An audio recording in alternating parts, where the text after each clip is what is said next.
RGWSH23.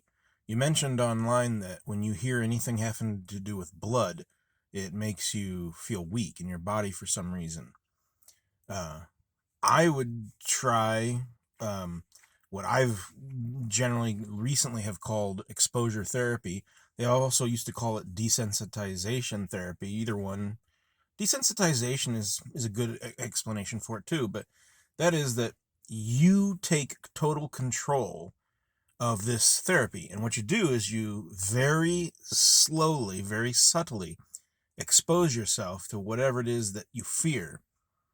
And let's say that you're afraid of medical things. Anything to do with medical freaks you out. Okay, so you start to watch like a video on medicine that only slightly bothers you.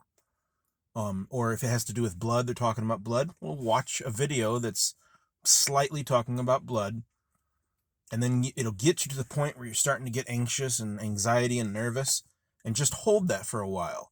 You're in control. You're totally in control. You can hit pause, you can back out and go do something else, but get to that point of discomfort and then maintain it for a little while. But all the while, you're going to feel a little bit more relaxed, even though you're going to still be nervous probably. You're going to feel more relaxed because you know that you can stop it at any time, and that gives you more power. It's kind of like the old pain trick. They used to do tests with pain where people were connected to something that would shock them, and they'd tap out at a certain point. They couldn't handle it. But if they were the ones who could turn it on and off, they could hold much longer pain thresholds.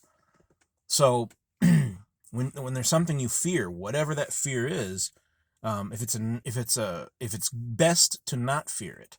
You know, there's some things we fear and we should fear, but if it's an irrational fear, if it's a phobia, then what I would say is expose yourself to it, and you take total control.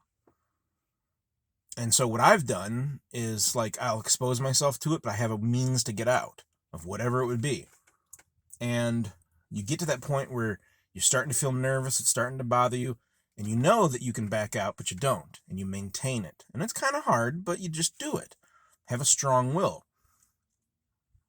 And then once you've endured that hardship for a while, that hardship, eventually you just say, okay, I've had enough for today, and you back out. Then maybe watch the same video or expose yourself to the same event. So if you have trouble with hospitals, you know, and maybe walk into a building of a hospital, and as soon as you step in the lobby, you start getting all nervous and weak in the knees and dizzy or whatever, count to 10 seconds and then walk out. Then the next time you come by, walk in and count to 15 seconds and 20 seconds, whatever. You can come up with your own programs. But I know for a fact, having personal experience, that you can get to where something that used to bother you, that used to really bother you, you can get to where it just doesn't even mean anything to you anymore. You don't even hardly think about it.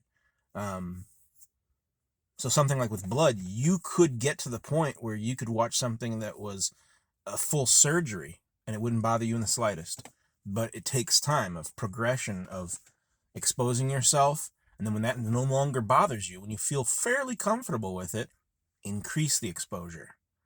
And I know from personal experience, it can take years, but it works, and it is worth it.